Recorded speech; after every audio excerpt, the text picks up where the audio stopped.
peace, guys. What's going on? How you guys doing this evening, this afternoon, this morning, wherever you guys are, and what time you guys are going to catch this recording, this podcast. So today we're going to talk about something that I believe is super important. I found out late in life, in my late 30s, about this information, and so we want to make sure that we want to give it to you guys as young as possible, because the way that the internet is ran now, everybody has access to any information, so we want to be able to share this information that we're going to talk about today. And I'm very grateful and honored to have an individual today who actually we grew up together, from boys to men since we were like 13 years old. He moved out where we grew up together, but then we reconnected again in our 20s, which was actually incredible because we walked into our truth, into our faith, and that's another conversation. But I want to introduce you guys to my good brother, my brother in the flesh and my brother in the spirit, Mr. Patrick Washington. What's going on, sir? How you doing today? Thank you for having me, man. I'm good, man. How are you? Man, I'm doing incredible. Thank you for being here on Finance Friday. Just going into the Sabbath, going into the rest. Again, that's another conversation as well too. But I think I wanted to present you first. For this is my second Finance Friday, and I wanted to start off with this because I think as we always discussed, our people don't have this information, right? We were not privileged enough to have this information. This information was hidden from us. And what's funny is this information that we're going to share today was also used to protect our ancestors. Okay, so that's how deep this information is. Today we're going to talk about, business trust, family trust, which I think is super important. And we live in the state of California, right? So the reason I believe that this is super important is because in the state of California, if you don't have your documentation correct, what happens, Brother Washington? What happens to you if you pay off your house, but you didn't prepare your children correctly? Will they own that property after the parents pass away? No. What happens is normally 9 times out of 10, a husband and a wife, a family, they have more than one child. And you can have children from different women, who may have what you call a property stake in that. And then what happens is it enters into the state court system, which is called probate. And then you leave it up to a person that don't know none of y'all. They don't know your parents, they don't know your father, they don't know whoever. And then they make a decision on who gets what. And it's none of their damn business on who gets what. Wow, that's heavy. So ultimately, in California here, it takes about 30 years. That's the average, home that takes it to get paid. Obviously, some people pay it off early. So that's very scary, when I found this out, because it's like you go on all these years thinking, man, I'm paying off this house. I'm going to leave it to my children, my children's children. Hopefully they take care of it. Hopefully they appreciate it. And then boom. The day happens, right? The day happens that they're gonna get a chance to move in. It's finally their house, and then they're told that, hey, wait a minute, hold up, hey. You know what? This we have to go through probate. It's right. Devastating, right? Right. Well, I mean, if you're a man and you got 7 children and you just got one house, how do you divvy up one house by 7 children? That's a great question. Yeah. And we're gonna go into that. Yeah. So the objective is to get your paperwork straight ahead of time and have it prepared so that if and whenever that day comes, it's already documented how things go. You know what I'm saying? Absolutely.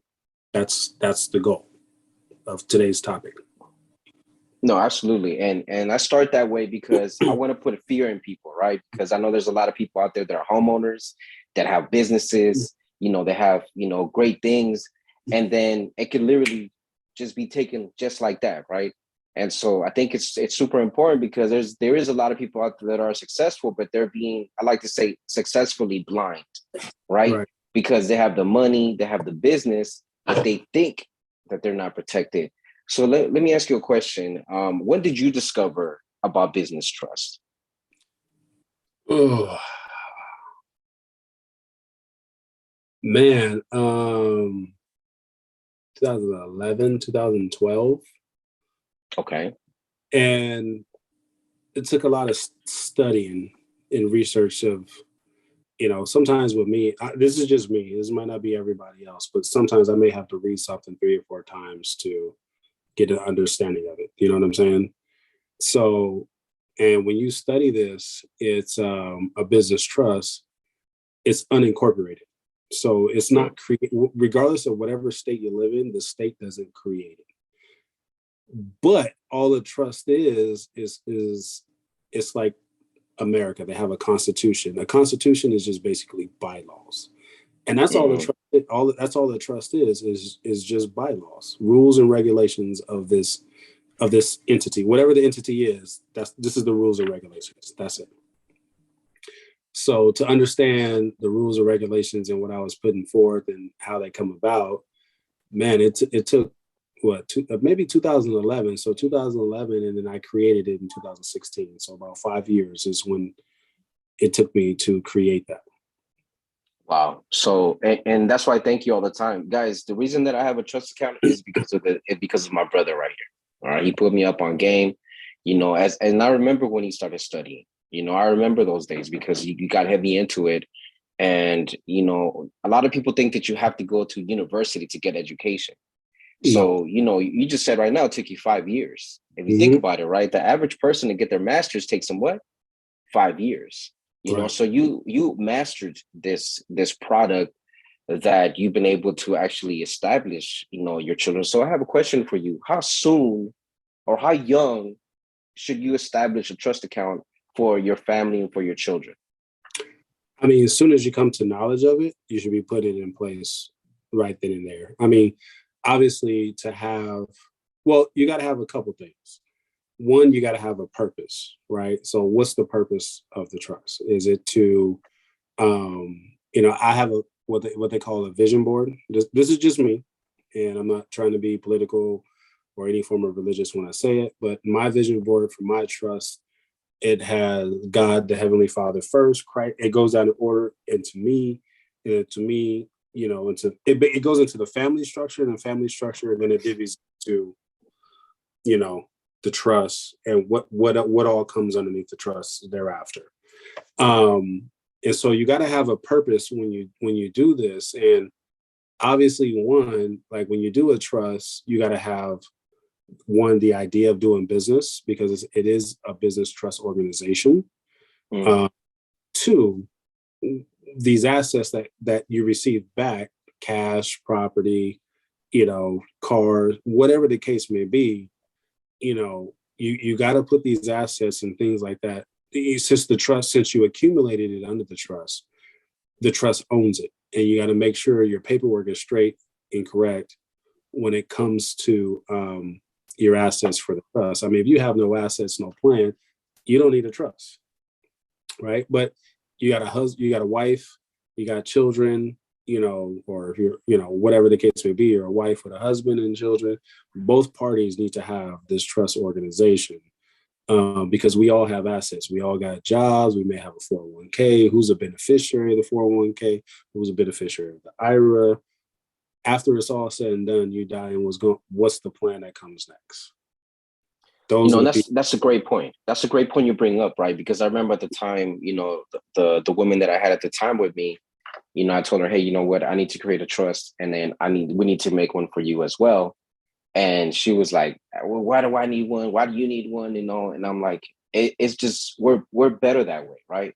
Yeah. Because you just never know what's going to happen on each side of the party, and now guess what? We're protected as a whole, and when we went our separate ways, I didn't have to be like, well, give me that's mine. I put that under this trust, and I was very upfront with her, and I was just like, look, what I brought to the table, I'm taking it back. You know what I'm Mm-hmm. saying? Like, and that was established before even the relationship was established. So it was like, okay, cool. She understood that. And I think that a lot of men are afraid to come into a relationship and say, hey, check this out. I went ahead and I came in with this money. I came in with this house. I came in, you know, with these things, and I want to leave with these things, right? Because we put love in front of an action, you know, which is okay to be in love. It's okay to be emotional, but when your things are in order, I think it's a lot easier to love. Wouldn't you say? Absolutely. Uh, uh, yeah. So love is from the heart, right? That's all some sort of, there's no tangible connection when it comes to love. Like there's no money, there's no house. Love is love. You know, you can have Correct. nothing and still love, right? Mm-hmm. But what if you have Facts. something? What if you love and you have something? A trust is just a contract. So you're putting the contract together. You know what I'm saying? So if you went into a relationship with somebody and she brought this to the table and you brought this to the table, let's put the contract together. You know, our contract, because you got to understand, under the Constitution of the United States of America, you know, under one of, I forgot what amendment it is, and excuse me, but everybody has the right to contract. That's one of the amendments. You know, everybody has the right to contract. And a contract can be whatever you and I, Jose, decide what our contract is. And no judge or nobody can tell us anything other, because Jose and I discussed this. Correct. You know what I'm Correct. saying? You Mm-hmm. weren't here when Jose and I were me and this chick Erica, whoever, you know, or Bobby, whoever the hell the individual is. When I say Bobby, I mean Bobby from a female perspective. You know what I'm saying? I was Yeah, wondering about that too. No, I'm just kidding. I don't want to get it confused, but you know, I do know a Bobby. So as I'm saying that, I'm trying to think of people's names, but I want to use people's names that we individually know. But it's hard. I But got you. Erica, Bobby, you know, Rochelle. I mean, you pick a name, whatever. You know, whatever we discussed for our contract to be agreed upon. This is our contract, and our contract upholds in the court of law. And so, whatever our contract upholds in the court of law, there can't be any probate for what you and I decide. So, if these are my assets that are brought into the table, these are your assets in which you brought into the table. And this is what our contract says if and when we ever break up, and hopefully we do not, or whatever the exit strategy is, this is what I receive back in return. This is what you receive back in return. And it can't be overruled because it's a contract. This is what You you know, signed. You agreed to it. I signed it. You signed it. It is what it is. it is what it is because, you know, at the end of the day, this really taught me how to remove my emotion from the situation because I myself too was a little like, oh, maybe we shouldn't, maybe you're right, you know, like we are going to be together forever, right? Because you start thinking like that, right? Be like, but in reality, that's not the case, you know, Right. like it's not the case. And at the end of the day, you know, whatever the case may be, since the 1970s and up, everything has been favored to the woman. Now, if the woman deserve that, hey, by all means, have that. You know what I'm saying? Because I'm also not against, you know, if she was with me for a long time and then we earned this money together. I don't. That's why I like notaries because a lot of people don't understand that a notary is actually higher than a judge. You know, so you can actually go and create, like you said, a whole bind, a whole contract. And I think that that's what our people are missing out of the respect factor, right? Because you know we come in and we want to act like something that we're not, you know. So I think that having this information is very important. And obviously I speak for the brothers, you know, like there's a lot of great brothers out there who I've seen so many times that come in and they give everything. They give everything, and then the woman bounces. She came with nothing. She gets to leave with nothing, and then get the man leaves with nothing too. You know what I'm saying? So Yeah. it's I not mean, fair. we'll flip it around. I mean, what if it's a woman that's bringing everything to the table and the dude is no good, but they have a contract in place and he didn't fulfill his obligation, what he's supposed to do. Well, she can exit the relationship and take everything back per the contract. Like Absolutely. again, Absolutely. a contract is a contract, is what it is. So if you're going to enter into an agreement, you know, a contract with somebody, you better make sure you're going to uphold, you know, your side of the contract. Otherwise, you know, because you can't go to court about it because it's like, hey, you signed this contract, bro. This is what you said you were going to Absolutely. do. This is what you said you're going to bring, and you signed it. You signed it. It's notarized, or it's not. You have to understand this. You have to have some form of a witness, and a witness doesn't always mean a notary. But if you want to use a notary as a witness, hey, you got a witness that you guys agreed to this. So Correct. whether it be both male or female, husband and wife, wherever the case may be, if you didn't uphold the end of the contract, hey, good riddance. You know what I'm saying? Absolutely. So let me ask you, that goes to my next question is, do you need a power of attorney to run your trust, or how exactly do you run your trust? So when you create, so you, Jose, you can create a trust, right? But the thing about Hmm. you, when you create a trust, you can't be the creator and the trustee at the same time. The whole purpose of like this, I'm creating my contract, but I'm giving power and control to someone else. And that power and control is what they call a trustee, right? You have trustees in place who manage the assets, and you need approval for them to do things. you know that's what makes you what they call in real estate arm's length transaction.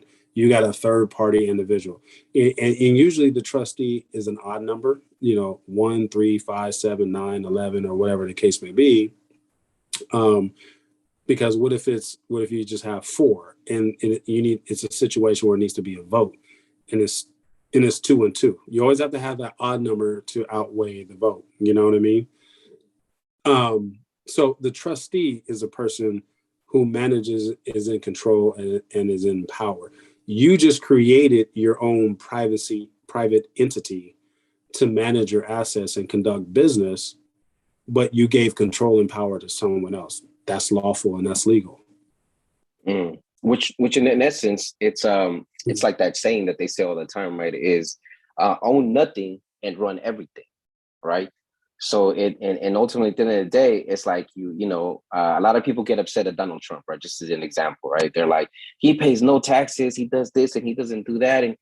But what I discovered is that Donald Trump has been gaining people up to do business trust for a long time. So I tell people all the time, he's playing in the game. He's running the game correctly. So how can you be upset? Because if you learn how to do this, you're going to be in that same game. Am I right or am I wrong? You're right. So the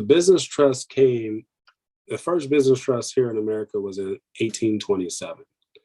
And they used to call it, there's many names for it: unincorporated business trust, UBOTS, which means unincorporated business trust organization, Massachusetts Trust. Dude, they've been doing it since like the 1800s, a long time ago. You know what I'm saying? And it's the wealthy people, the rich. This is like what we're talking about here. This is that 1% type ish. You know what I'm saying? Absolutely. The people who've been knowing is just now becoming known to us. Think about that. The first business trust organization made its debut here in the United States of America, 1827. And most of us are now coming to the conclusion or the understanding of it, excuse me, in 2022 on your podcast. Wow. The first one was 1827 is 2022. And we just now talking about it. Right. That's why we need to bring it out. You know what I mean? And let more people know because of how long it's been here. And a lot of people, from my understanding, there was a lot of plantations that were ran under a trust. Mm-hmm. You know what I'm saying? And then we were what? We were properties to them. So right. they were collecting we insurance. We were there you go. Thank you for saying that, brother, because a trust, all it does is it holds assets. And Mm-hmm. who was the assets to the slave owners, whoever at that time? We were. Yeah. So when they created their trust and they got life insurance policies, they had all, what are your assets for your business and this, that, and third. Guess who it was? It was us. Absolutely.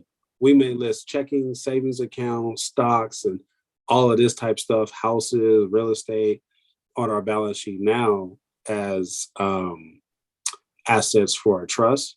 But back then, it was us as individuals, slaves, which was the asset. Which we're still the biggest asset, right? If we really want to go into it, we're still the biggest asset in the United States, actually all over the world, right? Because if we think about it, if we do decide to rise and become an economic power ourselves, before we actually came into segregation, or integration, I should say, we practically ran everything. Because if you think about it like this, right, in that 1800s, because there was a lot of us that were free, and it wasn't when until like the late 70s or 80s that we were even allowed to buy houses in certain areas, right? You think about it like this: in Fontana, the first Black couple that moved, they were burned to death. They were burned that night, which it was in 1920. It was right here in Fontana off of Foothill. And I know this because it was right by the KKK house where I grew up by the Al Capone house. So I researched this years ago. Okay. Wow. And you know how Fontana is, right? So when Yeah. I moved to Fontana, I don't know if you remember this, but there used to be KKK rallies just literally up the street from I where remember I remember hearing that. Yeah. yeah. And so, you know, that was in the 90s. I moved to Fontana in 93. This was 93 I'm talking about. So Bro, that was not that long ago. I moved to Fontana in 90, 91, Okay. 90, 91, somewhere around there. Yeah. But I heard about it then. Yeah. So, you know, it's crazy, right? But going back to that, I have a neighbor. His whole family has been here this whole time, right? He told me himself. He bought he said his great grandfather bought the house next door for $3,000, bro. $3,000. That's insane, right? Now these houses are worth $640,000. It's like, wow, you know, but we were not able to get into it. But now going back, stepping to the future now that we are able to have these things, what's the first thing that you recommend to people? Well, creating a business trust organization is not just like going to LegalZoom.com or whoever and doing an LLC or corporation. Like, you have to understand and know how a business trust operates, what's the benefits behind it, right? So it's going to take some time. It's going to take some studying. You know, I've done it for people, you know, because I've obviously I have my own, you know what I mean? And I've created sub trusts, you know, for myself, you know, and that's the thing. You can have your trust structured in the same way you would do an LLC. You create an LLC, but I'm going to do a DBA under my LLC, but I'm going to use my DBA to do business with it. Like, you can do the same thing. You know what I'm saying? You can do the same thing here. You just got to have the proper understanding on how to do it and how it works. You got to have understanding how the trust works, how you can use it to conduct business, what you need to open up a bank account. You know, banks know what it is. You know, I got bank accounts with a major bank.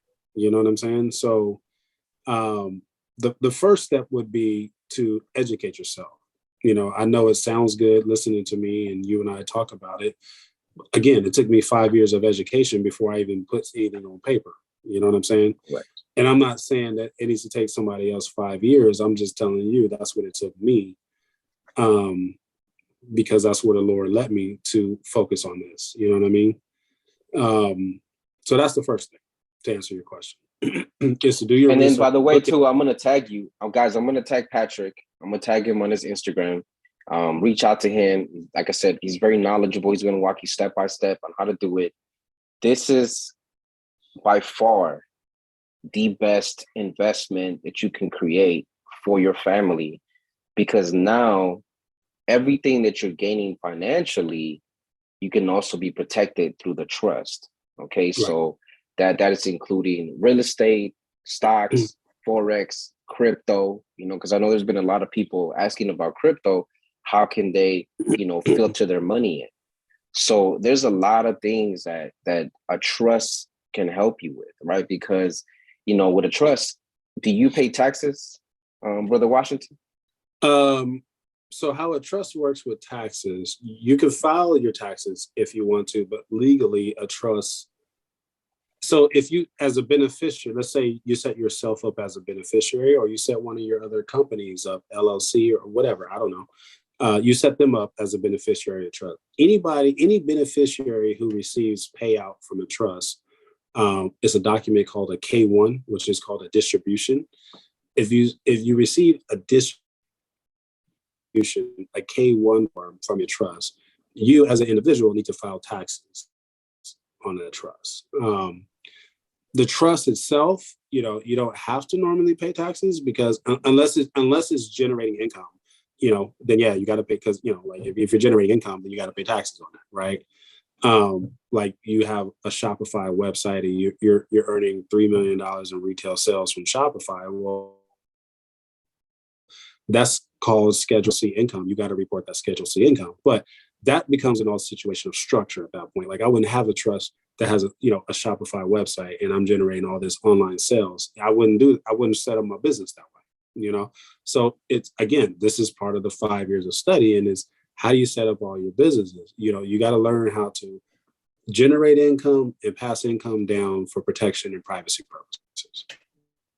Definitely, brother. I definitely appreciate that information. And one of the things that you mentioned is really just going out there researching.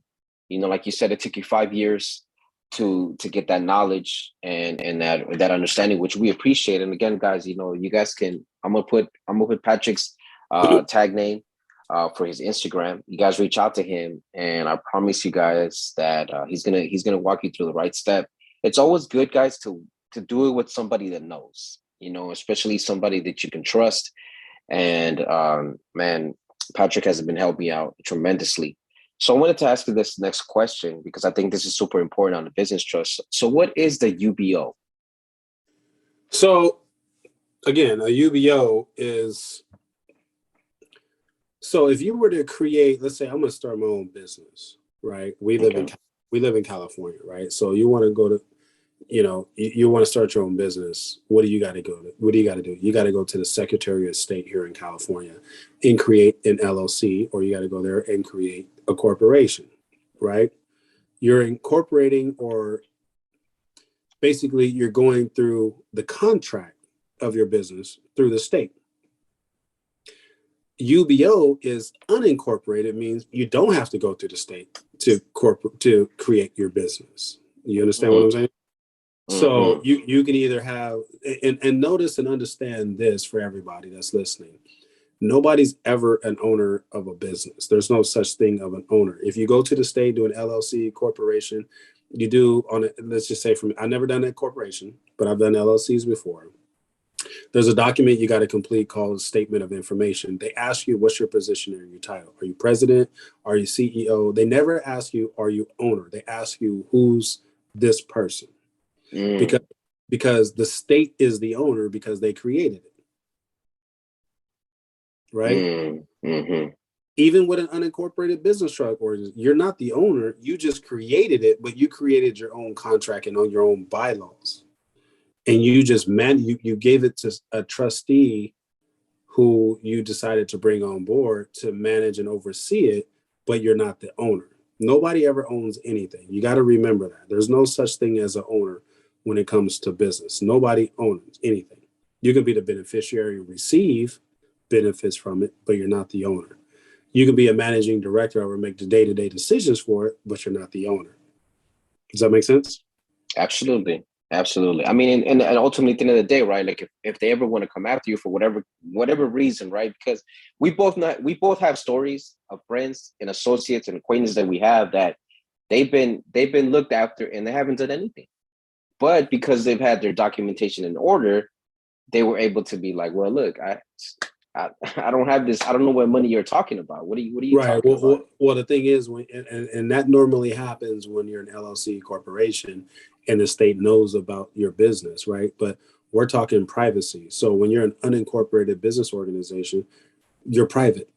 So how do they know? Exactly. You know what I mean? When you give the state ownership to oversee your business, of course they're going to know. But when you create it yourself, how do they know? You didn't go to them and ask them permission for nothing. You created your own, you know what I mean, organization. So an unincorporated business trust organization or an unincorporated organization, that's what a UBO is. It's just an organization that's not incorporated of any state.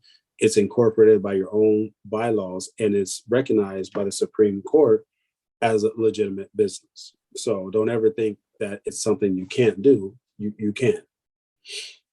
And that's crazy you say that, right? So even going back to Trump right now, I remember reading about that he was charging the United States $1 million a month for his travels because he was using his airline, he was using his hotels, he was using, his restaurants and everything. And then people would be like, well, how come he's not being charged? It says Donald Trump on it. It can be whatever, but because of his business trust, because of the privacy of it, it goes, they try to look into it, and they went to so many people that they were just like, what? It doesn't even, where's Donald at? Yeah. How he was charging him, I don't know. But what I could tell you this is a UBO has the ability to use a Schedule C, which is an income and expense form for businesses. And he probably was taking business trips for business and was writing off the airplanes, whatever he had to write off on. Even though you have an income section on the Schedule C, you also got an income section. So he was probably taking all these trips, fronting the money up front, and then writing it off, and the government had to credit him on his taxes. That's probably what it is. I mean, I don't know his taxes. Right. I'm just saying that could be what happened. If he's, if he's charging the government, that means he's writing it off on his taxes, and the government had to give him a tax break on his Schedule C. I mean, exactly. He's a billionaire. I'm not, so he probably has really good accounting and tax professionals who know how to get over that, and I don't know how to do that. I'm still working on, like, basically me. I can give you the blueprint on how to start there. That dude's way ahead of the game. You know what I'm saying? Oh yeah, absolutely. I mean, and he was smart too, because he didn't even take the presidential salary. Like he was just like, it was 60. Okay, like, what am I going to do with 60? I'll spend that in one day. It's like 200,000 a year or something like that. What is something like that? Is it 200,000 now? Okay, so he didn't even take that. He got more money, he don't need that. But okay. Yeah, so but my point is, whether however people feel or not, I heard something the other day that really stuck to me. Right? It's crazy because you go through school. And what happens if you get caught copying? You get in trouble. So in the world, right, of entrepreneurship or business, if you copy a successful person or a successful business, what usually happens? It's a testimony. It's a testimony. It's to become successful, right? So the reason I'm bringing up Donald is because I know there's a lot of people that are going to, oh, you're talking about Donald, you're Republican. That's not about that. It's about the example. It's about the fact that we have that right now to do that as a people. We didn't have these rights before, people. This is the reason we're talking about this, is that now we have these rights. So let's take advantage of them, because there's no purpose of having things when at the end of the day, it's not going to be yours, right? Or making all this money and then you're paying taxes. So a buddy of mine, he just became a millionaire. And last year he paid $350,000 in taxes. Okay. Because he didn't know how it was going to be structured. He kept everything under LLC. And then when his accountant was like, yes, you're going to have to pay these 300 some bands. And he was just like, but why? So did he actually become a millionaire? Oh, go ahead. Well, the thing about an LLC is, again, when you do taxes and stuff like that, you got to pay state taxes, right? But an unincorporated business trust organization, unless you're conducting business in a territory of the state, or you have a retail shop, and let's say you have a liquor store and you have local business permits and all that type of stuff. Well, yeah, you're operating locally and in a business where you're going to have to pay state taxes and sales tax and all that stuff, right?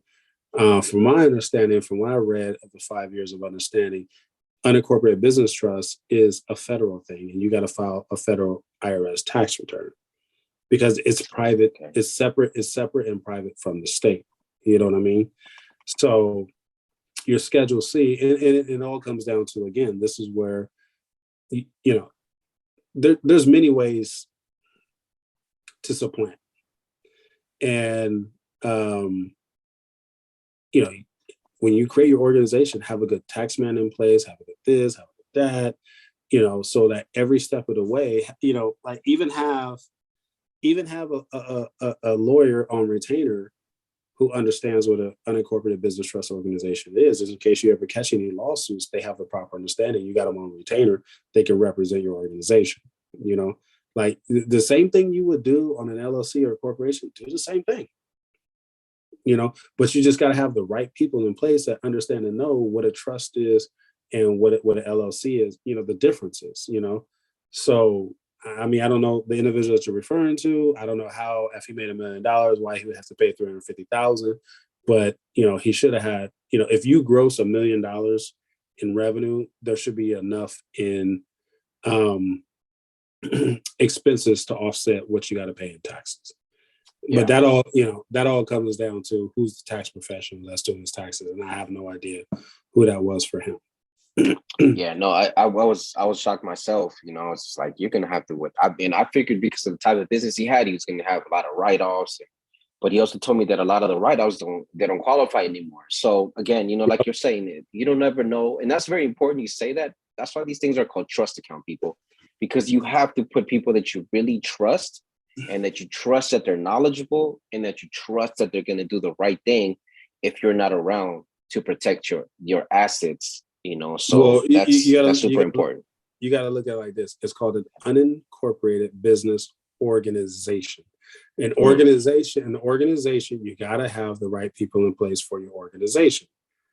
Amazon is an organization. Google's an organization. All these people, they got the right people in place. It's your organization. You got to have the right people in place for your organization. Absolutely. Absolutely. So what do you recommend if people get a revocable trust or irrevocable trust? What do you recommend? Well, an unincorporated business trust organization is an irrevocable trust. It's a contract that can't be revoked, right? So, but they have trusts that go through the state, which is revocable. They do have revocable trusts, but listen, if I create something, this is my plan, you can't change what I create. So mine is going to be unrevocable. And everything is going to be documented, written in paper. They'll go hand in hand, So if I create another trust for something, my current trust will be the beneficiary of like if I buy an apartment complex, I'm gonna create a separate trust for the apartment complex, but I'm gonna have my current trust to be the beneficiary of the apartment complex. So that any payouts, if I die, anything happens, everything goes to my current trust. And then once everything goes to my current trust, it goes to the beneficiary of those trusts, which is my children. Does that make sense? Always keep yourself as far as distant as you possibly can from the trust.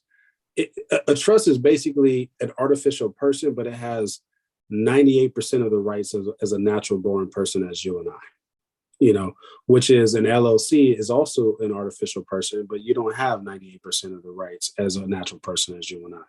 That's the difference. You and I as individuals, we're private. A trust is an unincorporated trust is private. LLCs, they're not private. They're other state. So yeah, hopefully that answers your question. No, absolutely not. And I thank you. I thank you for that answer. And because I think what you just explained right now, what it led to me next was to discover about sovereignty. It led me to discover about the UCC code, right? And that's another conversation. That's another topic, because we could be here and talking about these stuff for hours, like we always have, like we always discuss. At one point in time, we used to discuss music. Now we discuss how to protect our assets, how to protect our children, because there comes a place in time where, scripture says, when I thought as a child, I did childish things, now I'm a man, paraphrasing it. And then you have to become into this new transformation, right? As the scripture saith. And, so I'm glad you explained it that way, because that's why, guys, it's very important, because when you have an irrevocable trust, what's written is written.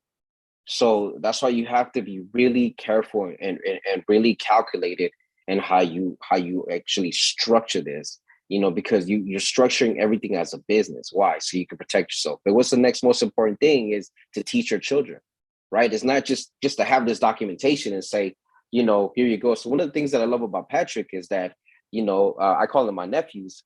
They've been learning this since, I think they were learning about trust at the same time they were learning how to walk. You know what I'm saying? So, yeah. So I created my first trust in 2016. Jeremiah was born in 2015. So yeah, pretty much starting with him. Yeah.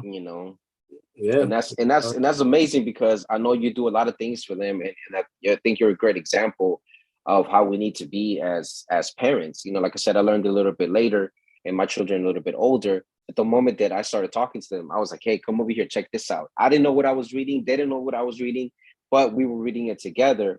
And, and that's one of the things that you have to constantly do, is just constantly educate yourself and learn about yourself. Because one thing that I learned is that when you start having money, people that you didn't even know were looking at you are looking at you. And they're not, and some of them are here to cause you harm, people. That's why we're giving you these such information. Is now we're giving you this because yes, obviously we want you to protect your family, but while you're here, you need to protect yourself as well too, because there's been many cases where people, their family has been taken, their business has been taken, their vehicles have been, everything has been taken away from them. Obviously knowledge is power. You can start all over again, but why should you have to start all over again when you already have this knowledge? Right. So that's what's super important.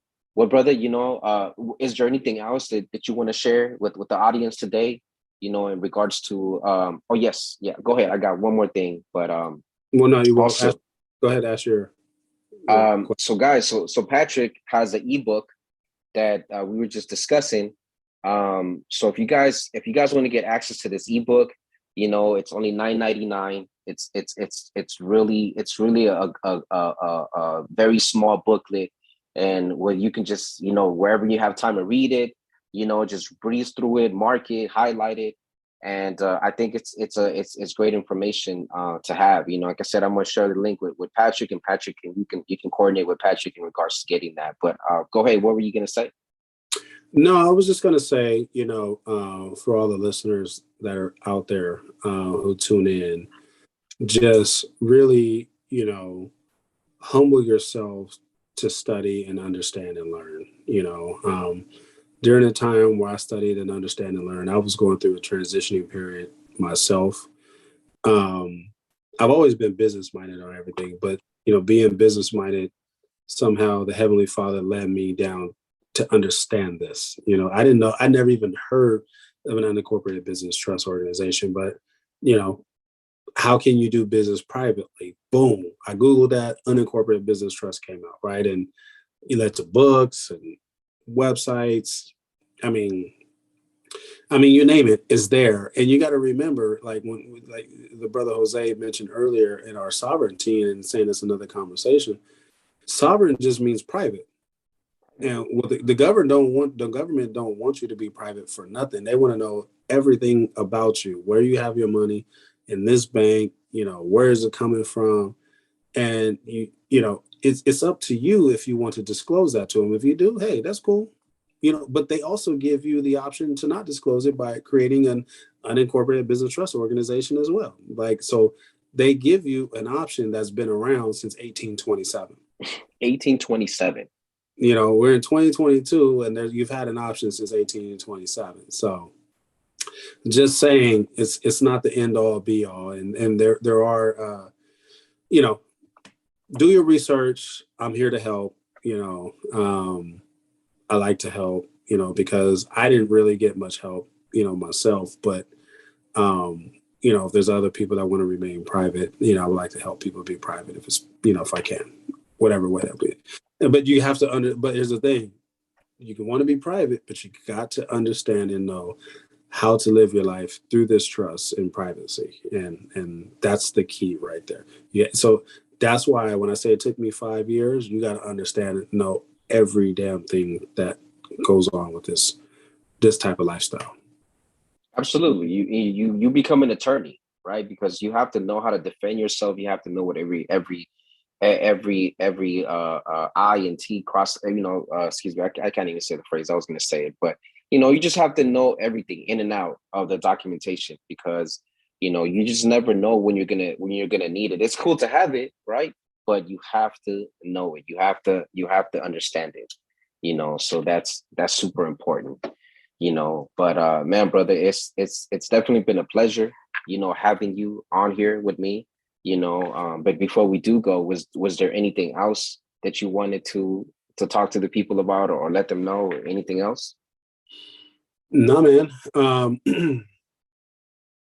I think we covered all the bases and tracks that you wanted to cover. So, we're good. I mean, unless you have anything else you want me to share with them, I'm good to go. Now I'll probably have you back. I'll probably have you back, and we can definitely talk, some more stuff. We talk about so many things, and the Father has led us to so much knowledge, and I think it's time for us to start sharing it. We were talking about that the other day, so I think that's definitely going to be in the future. But brother, I want to thank you so much for being here with me. I appreciate your time. I know you're super busy as well too. Yes, sir. And man, thank you for wanting to serve the people. For completing your duty that the Father has given you. And so I want to say blessings to you and your family. And we'll continue to chop it up, brother. You know how we stay connected, guys. Thank you so much for being here tonight on Finance Friday. I hope you guys really take this information serious. Again, reach out to Patrick if you guys have any questions. If you guys have the money to do it, just do it. Don't even think about it. Just do it. Just like those new J's coming out and you want to buy them. That's how you should look at this trust account. You should get ready to buy them. Line up to buy it. All right. So with that being said, all right, brother. Have a good night, everybody. Later. Take care. Peace. I know. All right.